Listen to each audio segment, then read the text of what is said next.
Okay, it's 6:30.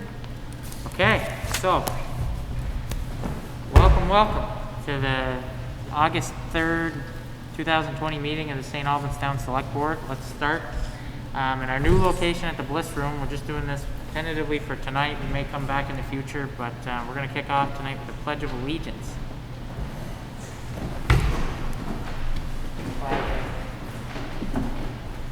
Pledge allegiance to the flag and to the United States of America and to the republic for which it stands, one nation, under God, indivisible, with life, liberty, and justice for all.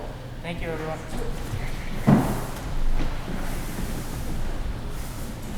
Okay, so agenda item number 2 is a public hearing about the Vermont Community Development Program implementation grant for a child care center.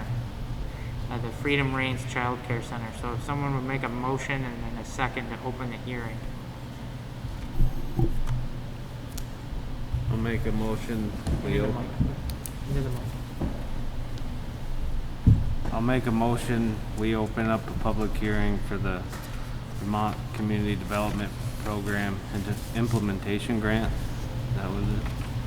Okay, need a second? Second? Okay. Motion on the table. All in favor, please signify by saying aye. Aye. Thank you. Okay, so we have a resolution in front of us. Carrie, do you want to go over briefly how we already met with the Butterfields and, well, with Grant, right? We met with Grant a few months back. We talked about, the select board talked about this grant a few months back. They were in consensus to move forward with it. We just, between Jen and the Butterfields and I, we weren't sure which grant we needed to go for. They're both online here with Zoom too, but there was consensus to move forward, and I guess we'd recommend you doing so since the select board's already agreed to that. We all obviously know that there's a real significant need for daycare in the area, which they explained in quite well in about 3 pages of the packet that you have in front of you. Do either one of you Butterfields, would you like to say anything at this time? Oh, I can't hear you. Are you still muted, Grant? Because it's not muted on my end. We have no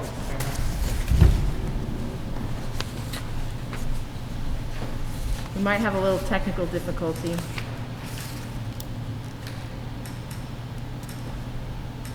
Try that.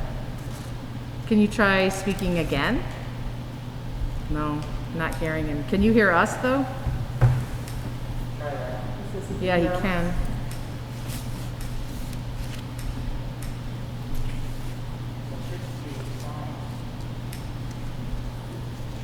Try one more time. Somebody. Can either one of you try? No.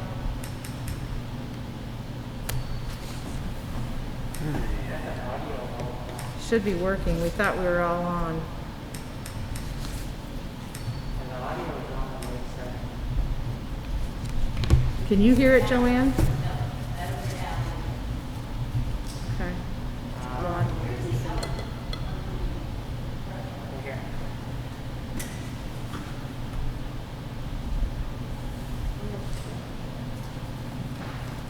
Very fun.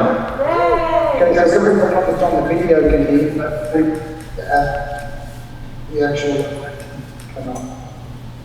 Okay, I think we're good. All right, we can hear you now, Grant, so you can begin. So basically, just to outline this, the VCDP offer a grant every year for various projects. Children's Centre is one of them.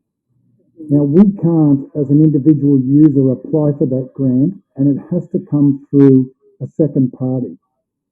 And that usually has to be like the town or a city or a non-profit group.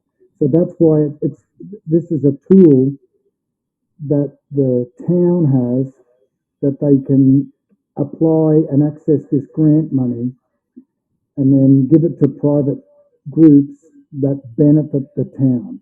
So it might sound a little bit difficult to try and understand, but there's plenty of other grants that you can just go for and apply, but the grants that this group actually accept have to go through a non-profit or a city or a town, and then it's like the money flows through them. Does that make sense?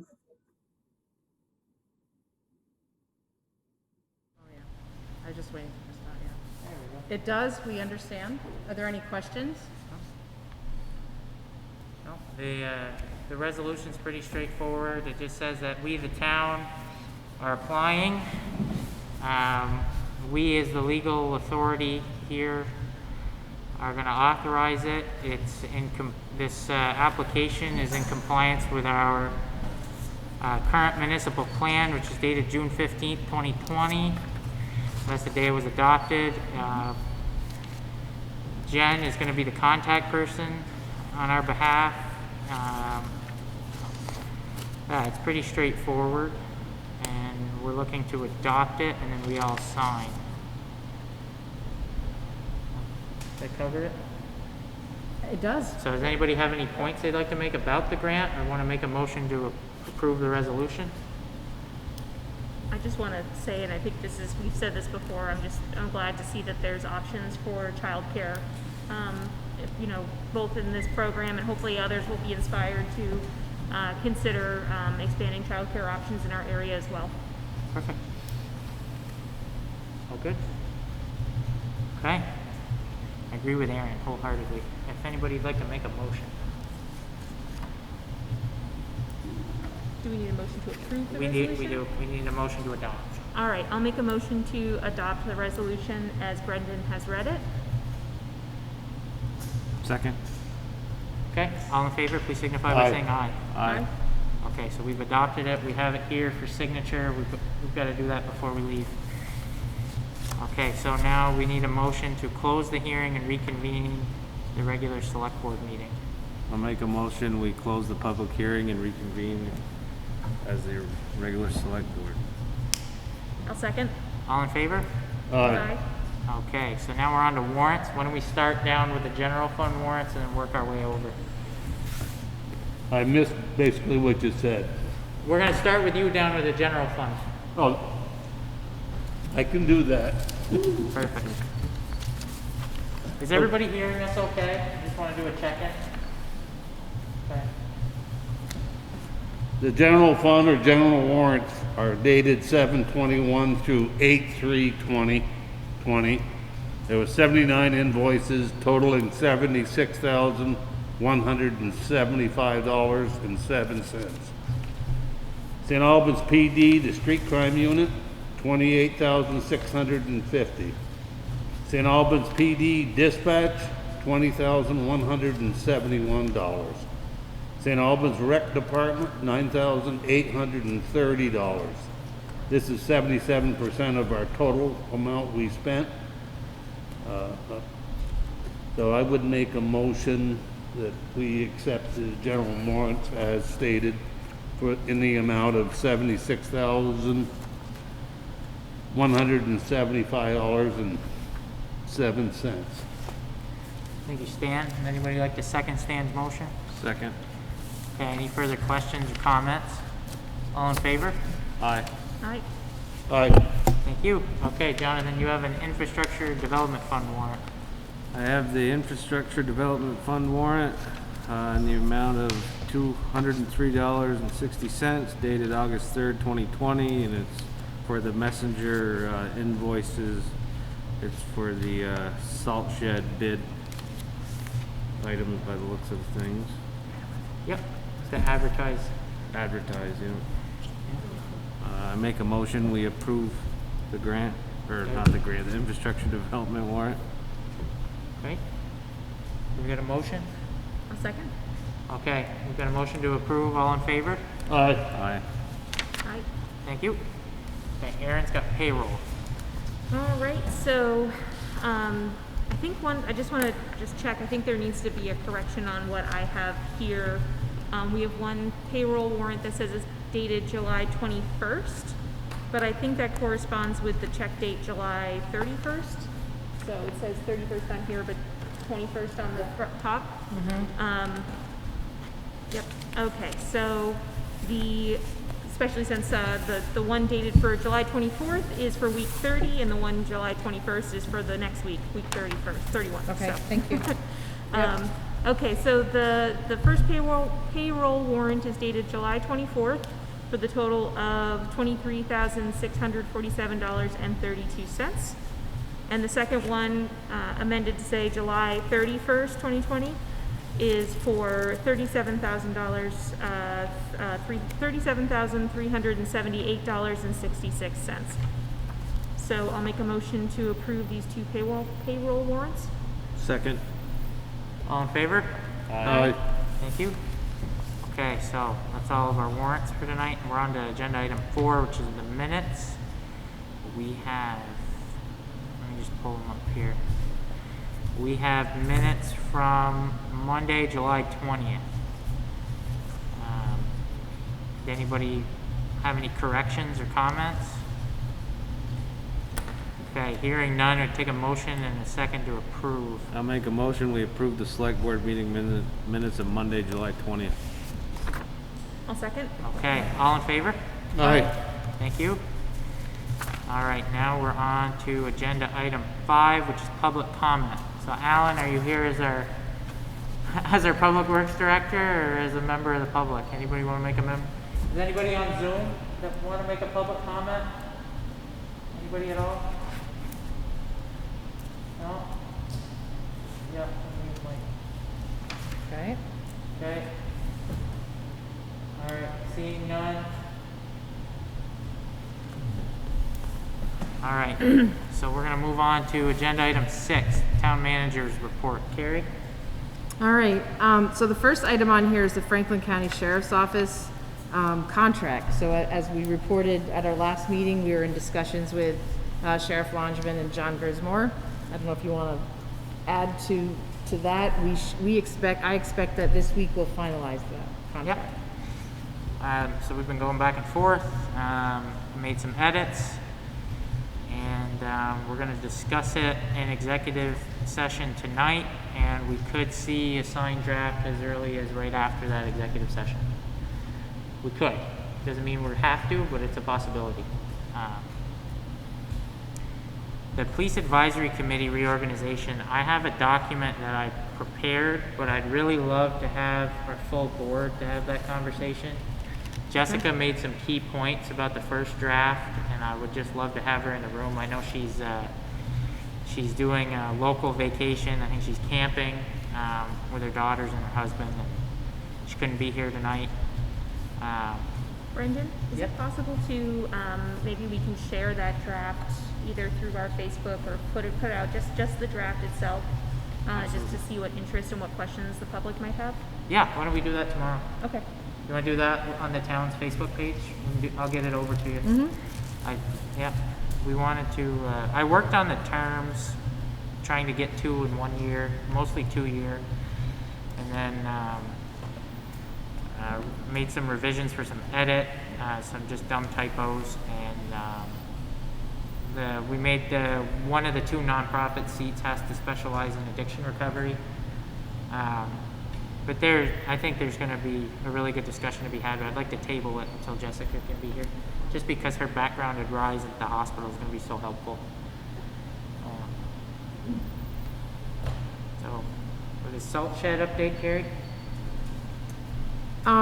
Yeah, so at our last, I can't remember what we shared at their last meeting, but we did open salt shed bids. We reviewed them. Our project manager recommended we hire Connor Contracting, so we are right now waiting for V-Trans to review the bids.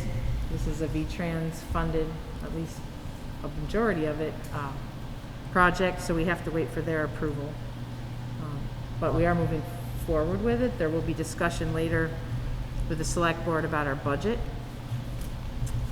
And that's kind of where we are. I just didn't want people to think that we had forgotten about it.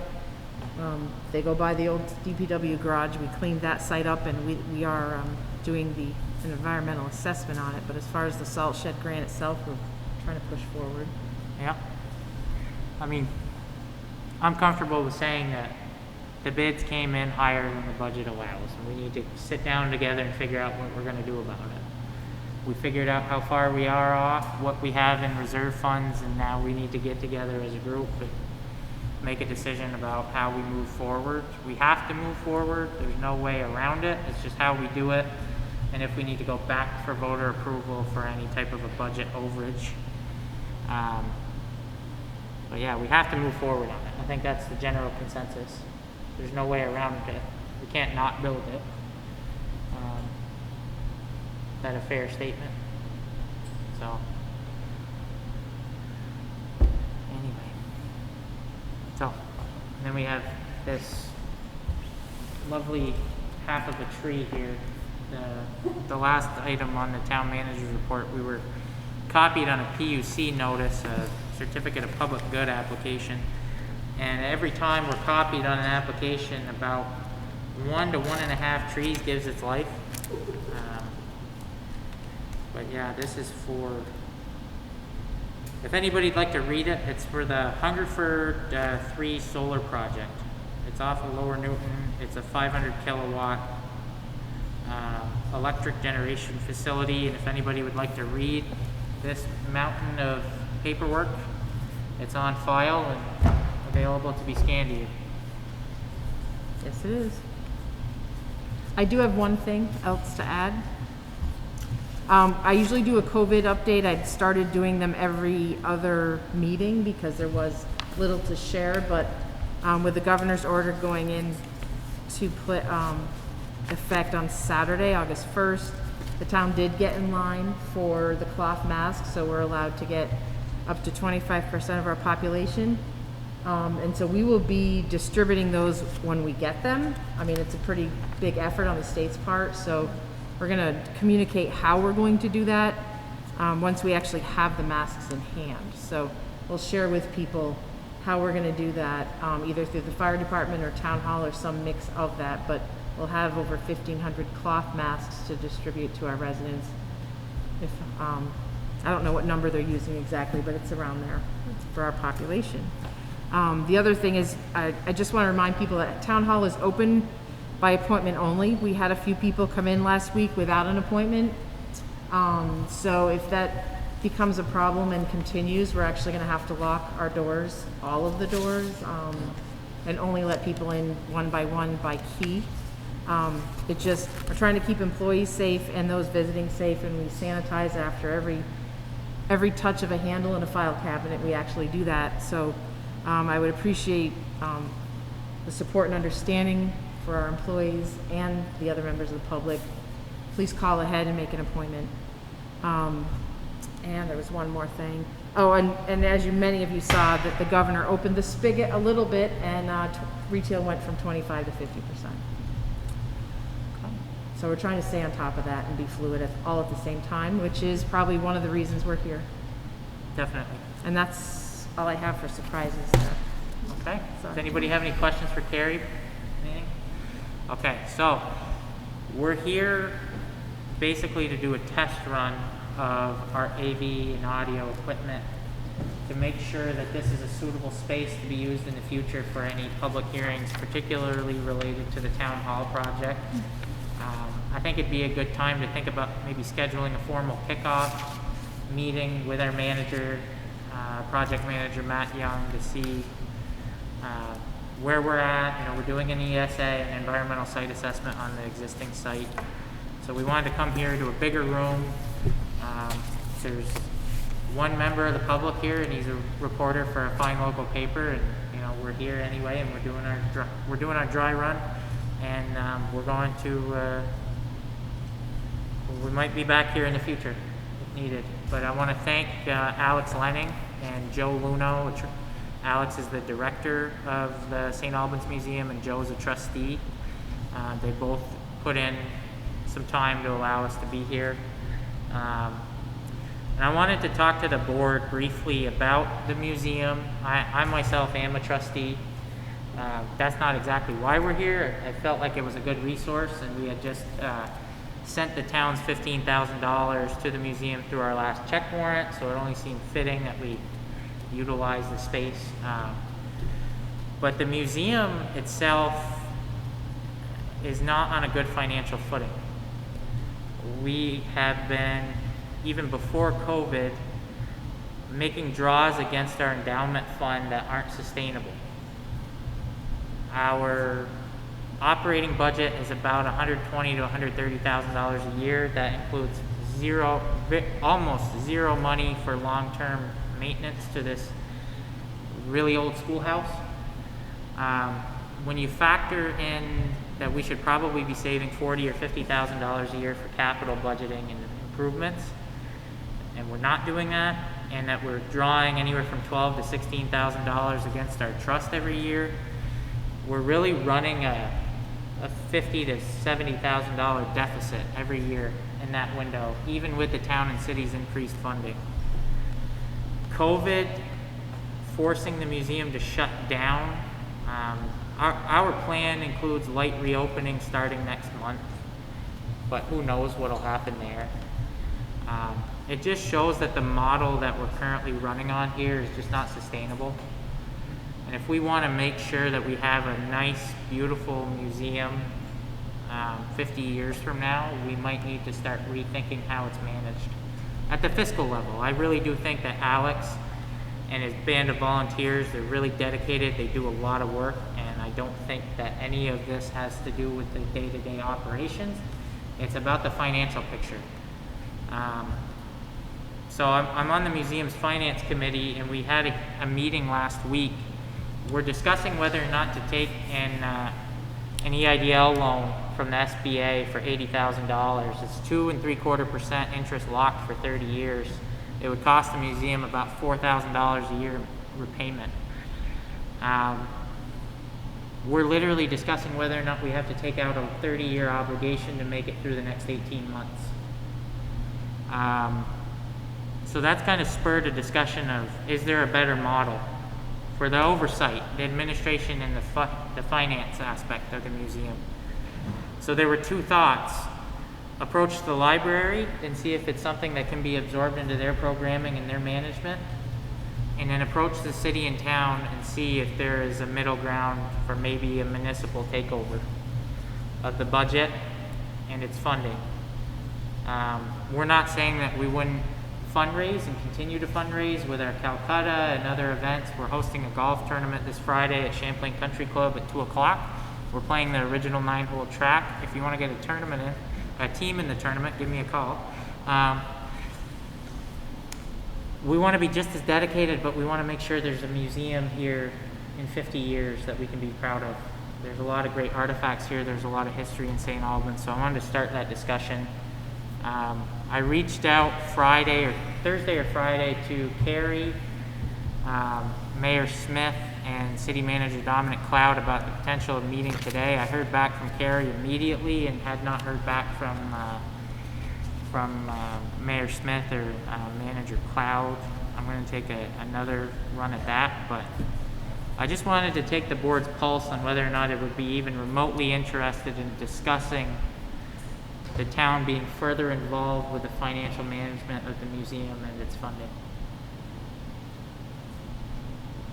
I think it's worth exploring. I think it's, I think it's worth exploring. I don't know how I would vote or how I would ultimately feel, but I do feel like this is an important asset for our community, and keeping history preserved and alive is really important to the future. So that's important. Thank you, Eric. Jonathan, Stan? I'm good, yeah. I say we keep moving forward and Just keep working on it. yeah, keep working on it. Getting for some sure. information. Yeah, we can't let this, slip away. I mean, our operating budget is $120,000 to $130,000 a year. $15,000 of that comes directly from the town. So figure 120 grand. That's a little over a penny, 1.15, 1.2 cents on our tax rate to just absorb this whole asset. I'm not saying, and I'm not advocating that that's the role we go. I'm not saying let's have a full-blown municipal takeover, but I'm just saying we're talking about a little over 1 penny on our tax rate as just our municipality, not counting a partnership with the city or the library to really stabilize and save a community asset. So that's all I have. It's really exciting to hear that folks would love to have the conversation. Does anybody have any other business? Nothing? Schedule. Okay, we have schedule. We do have schedule. I skipped over schedule to go straight to me. Okay, so our next meetings are Monday, August 17th and Wednesday, September 9th. Our regular 9/7 meeting would have fallen on Labor Day. And Tuesday, the 8th, is a planning commission meeting. Does the 9th work for everyone? Is that okay? Wednesday, the 9th of September? The 9th works for me. There's a chance I'll be out of town on the 17th. I'm taking some vacation time as well. So if that's the case, then I'll let folks know that I may be missing next meeting. Thank you, Aaron. Yep. Okay, so we've got the employee picnic at the Public Works facility at noon tomorrow. Alan and John Montang and Alan Mashter have been working on the food. They're phenomenal together, and all of us are eagerly looking forward to it. I hope everybody can make it. Excellent. It's always a good time. Our primary election, Tuesday, August 11th. If you have a mail-in ballot, mail it today. That's the best advice from the Secretary of State. Get it in the mail now so it can be counted. We want everybody's votes to count. But our public safety officer, fire chief, Bob Cross, worked with Alan in the Department of Public Works and Anna, our town clerk, to document a written health and safety plan for the primary election. It's not going to look normal. It's not a normal year. But this is the United States of America, and we hold our elections on time.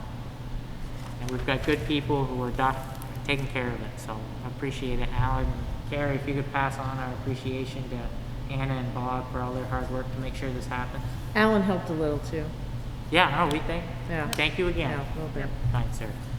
I just have a question. So if someone doesn't get their mail-in ballot in the mail tomorrow, is there an option for them to bring their ballot either to town hall between now and election day or to the election site? Yeah. There's always that. Okay, Even so- You can drop it off the day of the non-COVID. election at the polling site, which is the complex, or you could drop it any time before that at town hall during business hours. Just call the office and you can leave it either on the steps or in a drop box, and we'll be sure to find it. Yep. Okay, so we're doing it outside. So a tent outside at the complex. We're not doing it in the tennis courts this year. So don't try to go into the building. We'll have a tent. That's a great plan. It is That's- for August. I don't Yeah. know about November, but Yeah. It'll be interesting to see how November looks for sure. But again, thank you guys for all your hard work. okay. So Alan said that we're not doing voting in the tennis courts this year. We have a tent that will be outside of the complex. We're not, voters will not be allowed in the building. It'll be all outside. So please don't try to enter the Collins Pearly Sports Complex because voting will be outside in the tent. Right. Not a normal year. Not a normal year by any stretch of the imagination. So, do we have any other business? Anything anybody would like to add before we move it to go into executive session?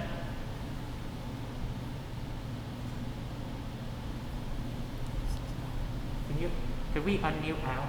I just want to ask him. Well, he can hear you. Al, so did this work out better? Was the audio better as a participant through the Zoom meeting? So we're asking you specifically, Al, can you unmute yourself? I tried, but. That's okay. John, Roger, was it pretty easy to hear us tonight? Yeah, everything was great. Yeah, much better than the last meeting. Okay. I can hear you now, and yes, the sound is perfect up here. We want to thank Northwest Access TV for working with us to make sure that our audio. Yep. So what we've done is we partnered with Northwest Access to make sure that our audio and video output is the same as theirs. So what you are seeing for a camera angle and our audio is the same thing that's being fed to their system. So we really appreciate them helping us out, and it's good to hear that it's going better. Also, before we go in executive session to discuss contractual matters, which is the sheriff contract, we have a legal matter and we have a personnel matter. before we do go into executive session to discuss the sheriff's contract, I would like to say that it's been a really easy, almost a pleasure to work with John and Roger on getting that contract written, and you guys have been very easy to do business with so far. So if this is an indication of where we're headed, I think good things are to come. Yeah, it absolutely is. This is how we envision our relationship, a true partnership. And I know that the sheriff was kind of sitting in the glow of that's kind of a halo effect he's got there on the camera, but absolutely. And you guys have been great too. So we're very excited about our partnership, and don't be afraid to get those pens out tonight. That'd be all right. Thank you, John. Be careful what you wish for. You might just get it. Does anybody have anything they'd like to add? Okay, if anyone would like to make a motion to go into executive session. I'll make a motion to go into executive session to discuss legal, contractual, or personnel issues where premature general public knowledge of the subject matter would place the town or persons involved at a substantial disadvantage. Further move to make a motion to enter into executive session to discuss legal, contractual, or personnel issues under the provisions of Title I, Section 313A1 of Vermont statutes, and to invite the town manager. Okay, anybody second? Second. Okay, all in favor? Aye. Okay, we're now in executive session. Have a good night, everybody. Thank you. Thank you, Northwest Access. Thank you. Good night. Good night.